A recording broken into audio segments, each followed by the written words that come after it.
नमस्कार दोस्तों। आज का हमारा ये कंसेप्ट माध्यमिक शिक्षा बोर्ड राजस्थान बोर्ड एक परीक्षा 2022 कक्षा 10 गणित का महत्वपूर्ण प्रश्न।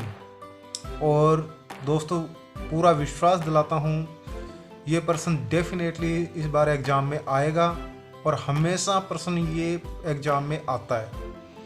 हाँ, मे बी पॉसिबल कि समीकरण दूसरे हो सकते हैं लेकिन परफॉर्मा ये डेफिनेट आता है। तो किस प्रकार से आलेख विधि द्वारा दो चरों वाले रैखिक समीकरण को हल किया जाता है और उनको आलेख में किस प्रकार से दर्शाया जाता है। तो दोस्तों बिना विलंब किए आज का ये कंसेप्ट स्टार्ट करते हैं। तो जो पहला समीकरण हमें दिया गया है 2x - 5y + 4 = 0। May be possible ये 4 इधर से इधर माइनस का 4 हो सकता था जिसको पक्षांतरण करके हमें इधर रखना है, या जैसे भी होता है समीकरण को हमें रखना होता है। अब यहाँ ध्यान देने योग्य बात है कि आलेख विधि को अगर हम हल करते हैं तो हमें प्रतिस्थापन विधि जो सबसे पहले हमने पढ़ी थी, जिसका डिस्क्रिप्शन में मैं आपको लिंक दे दूंगा, कि दो चरों वाले रैखिक समीकरणों को हल करने के लिए प्रतिस्थापन, विलोपन, वज्र गुणन विधियों का हमने अध्ययन कर चुके हैं, जिनका डिस्क्रिप्शन में आपको लिंक मिल जाएगा। वो एक बार देख लें कि हल कैसे किया जाता है। आज हम पढ़ रहे हैं आलेख विधि। तो प्रतिस्थापन विधि में हमने एक चर का मान ज्ञात करने के लिए उस चर शेष चरों को या अचरों को पक्षांतरण किया था। तो वही पक्षांतरण यहाँ करना है हमें, कि इस प्रकार से एक चर को रख लेना है बाएं भाग में और बाकी सभी को हमें ले जाना है दाएं भाग में।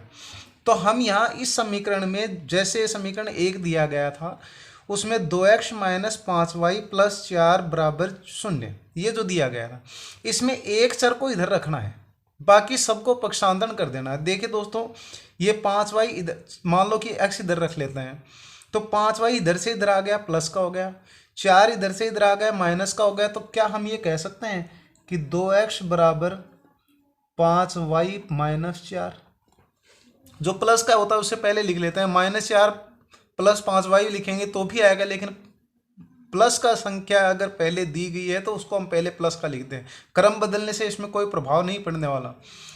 फिर चर को ही रखना है, तो चर के साथ 2 गुणज है, तो 2 को भी पक्षांतरण कर देते हैं। तो x का जो मान आया 5y - 4/2 आया। तो अब देखिए आलेख विधि में x और y के ऐसे हमें 3 मान ज्ञात करने हैं, कि क्योंकि एक समीकरण के अनंत हल हो सकते हैं एक समीकरण के, लेकिन समीकरण अगर निकाय के युग्म हैं तो उनका कोई निश्चित हल होता है। तो यहाँ हमें युग्म के रूप में दिए गए हैं तो कोई निश्चित हल आएगा, लेकिन अकेले समीकरण के अनंत हल होते हैं, ये भी ध्यान रख लेना दोस्तों। अगर हम y की जगह ऐसी संख्या रखें जो कि पूर्णांक संख्याओं में से कोई भी संख्या हो सकती है, 0 से 1, प्लस की भी रख सकते हैं माइनस की भी, शर्त यह है कि हमें यह संख्या 2 से विभाजित होनी चाहिए, ऐसी संख्या रखनी है सरल करने के लिए। तो 5 की जगह मान लो 1 रख दिया, तो 5 एकम 5 - 1 माइनस के 2, तो 5 में से 4 गए तो बच गया 1, 1 में 2 का भाग नहीं जाता है, तो हम एक काम करते हैं 1 नहीं रखते हैं। अब देखिए 2 रखें तो 5 दूनी 10, 10 में से 4 गए 6, 6 में 2 का भाग गया 3। तो हम ये कह सकते हैं कि 2 रखने से 3 आया। 2 रखने से, किसकी जगह 2 रखने से, देखिए शॉर्टकट में करके देखें, x = 5 × 2 - 4/2। रब कार्य नहीं है, मेजर कार्य। हमने y बराबर क्या रखा था 2 रखने पर, एक संभव मान रख के देखते हैं। तो y = 2 रखने पर 2 रख के देख लिया, तो 5 दूनी 10 - 4/2 अर्थात हमारा आंसर आ गया 6/2, यानी x का मान आ गया 3। इसी प्रकार से दूसरा मान रख लेते हैं, 2 रखा, अब देखिए 3 रख के देखिए, 5 × 3 = 15, 15 में से 4 गए 11, 11 में 2 का भाग नहीं जाता तो रहने दे। रख के देख लिया 4, 5 का 20, 20 में से 4 गए बच गए 16, 16 में 2 का भाग 8 बार तो जा रहा है, तो क्या रखेंगे हम 4 रखेंगे। तो 4 रखने से यहाँ फिर से रख दीजिए x = 5 × 4 - 4/2, अर्थात y = 4 रखने से। तो 4 रखने से क्या मान आ जाएगा दोस्तों हमारे पास, 4 रखने से जो मान आया 20 - 4/2 अर्थात 16/2 आपका आंसर आ गया 8। यानी x का मान हमारे पास कितना आ गया 8। ये कॉलम में लिख देंगे। इसके बाद तीसरा जो मान निकाल रखना है वो क्या रखा जाए। अब देखिए दोस्तों, यहाँ तीसरा मान स्वतः ही अपने आप मिल जाता है। 2 4 कितने का गैप आ रहा है, समांतर श्रेणी हमने पढ़ी है, जिनका डिस्क्रिप्शन में आपको लिंक भी मिल जाएगा, और या मेरे चैनल पे समांतर श्रेणियों का जिक्र है। तो 2 रखा 3 आए, 4 रखा 8 आए। सपोज करो कि हम आगे क्या रखेंगे, अपने आप ही मिल जाता है। 6 रख के देखिए दोस्तों, तो 6 ही रखा जाएगा। y बराबर 6 रखने पर तो 6 रखेंगे तो x बराबर 5 × 6 - 4/2 आपका आंसर आ गया। 5 × 30 - 4/2, 30 में से 4 गए 26, 26 में 2 का भाग दे दिया 13। तो दोस्तों यहाँ आपका मान आ गया 13। अब ध्यान दो दोस्तों कि ये आपकी जो 3 मान हमने रखे उनमें सार व अंतर बराबर है क्या, x में भी और y में भी। तो आपकी सारणी सटीक सही बनी है। 2 4 6 सार व अंतर क्लियर सही है, 2 2 का। ऊपर वाले में देखिए 3 8 5 का, तो 8 और 5 13, यानी तीसरा मान हमारा एकदम क्लियर सही हुआ है। 3 + 5 8 हुए, 8 + 5 13। तो आपकी सारणी तैयार होगी। अब समीकरण नंबर 2 में भी ऐसे ही करना है। आपको समीकरण नंबर 2 दिया गया था 2x + y - 8 = 0। इधर हम किसको रखें, तो दोस्तों यहाँ देखिए, जिस चर के साथ अगर गुणांक 1 है तो बेहतर तरीका तो यह है कि उसी को आप बाएं भाग में रखें। यहाँ हमारे पास इस चर में y है, ये y तो इधर ही रह गया, बाकी सबको पक्षांतरण कर दो। मैंने आपसे कहा था किसी भी चर को आप बाएं पक्ष में रख सकते हैं, बाकी सबको दाएं में ले जाएंगे। तो एक ये भी है कि जिस चर के साथ एक गुणांक हो हम उसी को लगभग बाएं रखने का प्रयास करें और बाकी सबको पक्षांतरण कर दें, क्योंकि ये भाग वाली प्रोसीजर उसमें लागू नहीं होती। फिर आप चाहे मान कुछ भी रखें, आंसर जरूर आएगा। 8 इधर से इधर जाएंगे, प्लस के हो गए, 2 इधर से इधर आ गए, माइनस के 2x हो गए। तो हम इसको लिख देंगे 8 - 2x। देखो अब की बार मैंने 8 अचर को पहले लिख दिया, क्योंकि मैंने आपसे पहले भी कह दिया था कि प्लस वाली संख्या को पहले लिख सकते हैं, क्रम बदलने से कोई फर्क नहीं पड़ने वाला समीकरण पर। अब वैसे ही x और y के सर्वसंभव 3 मान निकाल लेंगे। जितने भी संभव मान होते हैं उनमें से कोई भी 3, वो का वो प्रोसीजर है दोस्तों, आपको रखना है। अब की बार रखना किसके जगह है, तो y का मान ज्ञात होगा, रखना x की जगह है। ये भी ध्यान रख लेना कि दाएं भाग में x चर चला गया, तो x की जगह क्या रखें। देखिए दोस्तों, 1 रखा, तो चूंकि हम जानते हैं y बराबर 8 - 2x, क्लियर है। x बराबर 1 रख लिया, क्योंकि भाग तो किसी का देना नहीं है, तो अपने आप ही रख सकते हैं। x बराबर 1 रखने से 8 - 2 1, तो 8 - 2 अर्थात y का मान क्या आ गया 6। x बराबर 1 रखने से y का मान 6 आया। फिर देखे 2 रख लेते हैं, x बराबर 2, तो y बराबर 8 - 2 × 2, x की जगह 2 रख दिया, तो y बराबर 8 - 4 अर्थात y का मान आ गया 4। तो x बराबर 2 रखने से y का मान 4 आ गया। अब 1 रखने से 6 आया, 2 रखने से 4 आया, 3 रखने से क्या आ सकता है सोचिए। अब तो 3 रखने से y बराबर 3 रख लिया, तो हमारे पास सीधा सा प्रोफॉर्मा बनता है 8 - 2 × 3 अर्थात 8 - 6 अर्थात आंसर आ गया 3। तो 3 रखने से 2 आया। सार व अंतर मिलान कीजिए, 1 + 1 + 1, तो 6 2 6 4 2, तो अर्थात 2 2 घट रहे हैं, 1 में जुड़ रहे हैं, तो सार व अंतर एग्जैक्ट बराबर है। तो आपकी दोस्तों ये सारणी तो तैयार हो गई। अब इस सारणी को आलेख में कैसे दर्शाना है, आपका कंप्लीट कार्य हो गया दोस्तों सारणी। तो अब आ जाते हैं उस सारणी जो बनी थी उसको आलेख में रखना। तो अब हमें उस आलेख में रखने से पहले एक बात ध्यान देना है दोस्तों, x का अधिकतम मान कितना है।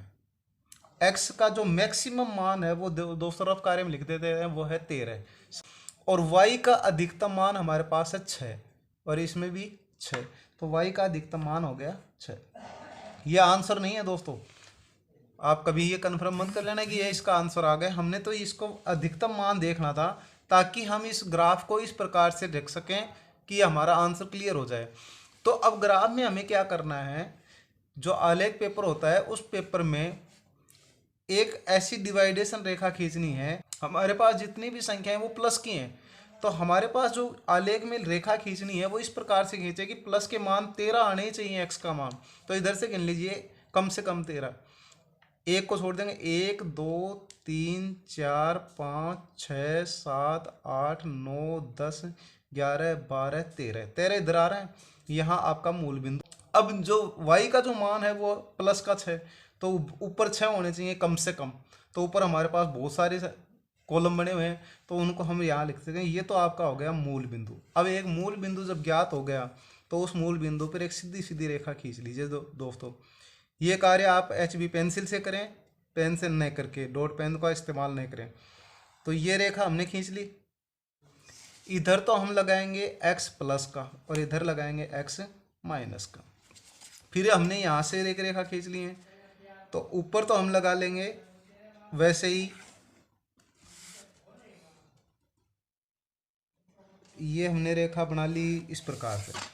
ऊपर हम लगा देंगे y और नीचे हमारे पास आ जाएगा माइनस का y। अब दोस्तों जो जहाँ ये दोनों रेखाएं काट रही हैं वो आपका होता है मूल बिंदु, और यहाँ से होता है स्टार्टिंग शून्य। और बहुत बार ऐसा प्रश्न पूछा भी जाता है मूल बिंदु के निर्देशांक क्या होते हैं, तो आपका दोस्तों ये होता है मूल बिंदु। मैं यहीं पर डाल दूँ, मूल बिंदु में x का मान भी y होता है, शून्य होता है, y का मान भी शून्य होता है। ये होता है मूल बिंदु, यहाँ दोनों मान शून्य शून्य होते हैं, इसी को। अब यहाँ तो इधर तो चलेंगे प्लस के, तो ये हो गया 1 2 3 4 5 6 7 8 9 10 11 12 और 13 मैंने इसलिए दे लिया था क्योंकि x का मान हमारे पास 13 आ रहा है, और इधर माइनस का 1 माइनस का 2 आ रहे हो तो ठीक है, अन्यथा एक एक पॉइंट के ऊपर आपको ये लिखना है। जहाँ जहाँ 1 सेमी बाई 1 सेमी का जो स्क्वायर दिया हुआ है उसके हर मिडल लाइन पर, जो मिडल लाइन है उस पर लिखेंगे हम ये। अब उसी प्रकार से y का लिख देंगे ऊपर, तो 1 2 3 4 5 6 7 8 9 10 11 12 कॉलम आ गए। उसी प्रकार से माइनस के इधर -1 -2 -3 -4 -5 -6 -7 पूरे के पूरे मान इधर रख देंगे, -8 -9। तो इस प्रकार से आपका कॉलम पूरा हो गया। अब आपको क्या करना है, ऊपर ही ऊपर लिखना है पैमाना।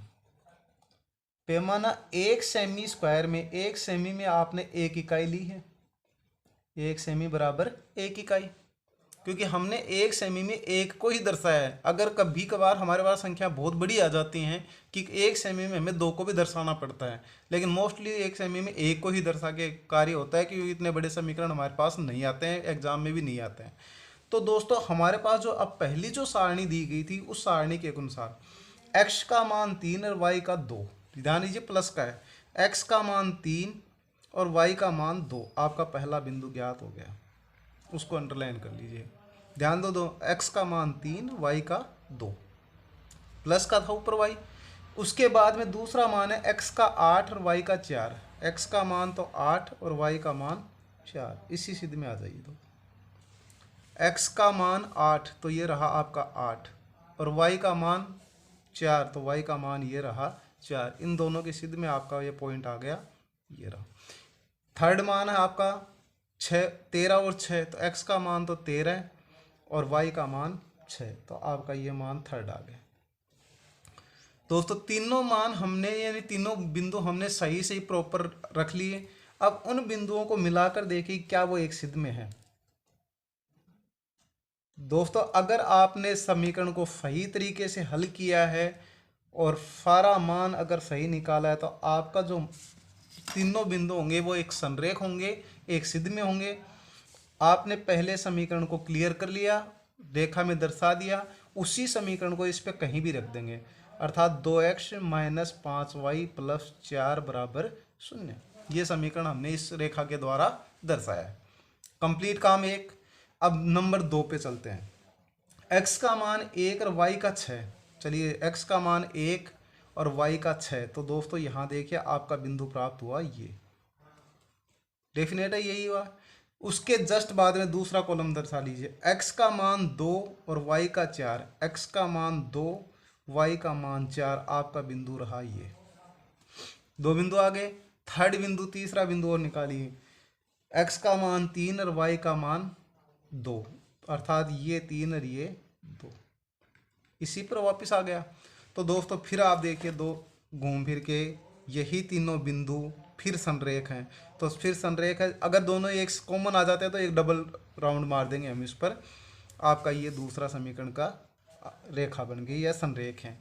इसके ऊपर भी हम घुमाकर क्या लिख देंगे, समीकरण लिख देंगे 2x + 3y - 8 = 0।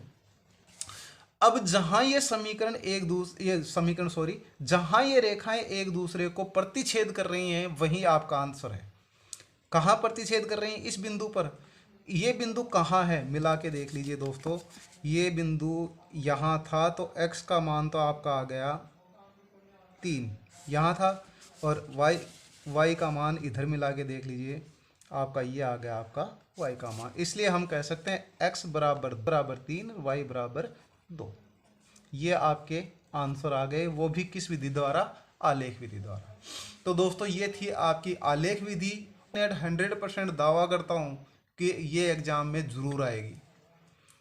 अगले वीडियो में, जो सो पूर्व मैंने एक वीडियो बीच में अपलोड कर दिया था, द्विघात बहुपद या द्विघात समीकरण, उनकी प्रकृति, और अगले वाले वीडियो में हम पढ़ेंगे द्विघात बहुपद और भाग किस प्रकार से दिया जाता है, या विभाजन एल्गोरिथम क्या है।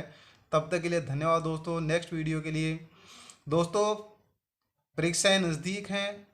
मैं हर दिन 1 या 2 टॉपिक माध्यमिक परीक्षा कक्षा 10 के गणित विषय के अपलोड करता हूं। तो टॉपिकों का अध्ययन करते रहे। दावा करता हूं एग्जाम से बिफोर आपका पूरा सिलेबस मैं अपने वीडियो के माध्यम से अपलोड करूंगा, और हर दिन आपको एक नया कंटेंट मिलेगा, और टोटल सिलेबस आपके एग्जाम से बिफोर कंप्लीट हो जाएगा। तो दोस्तों चैनल को सब्सक्राइब करें, कोई टॉपिक ऐसा रह ना जाए। धन्यवाद। जय हिंद।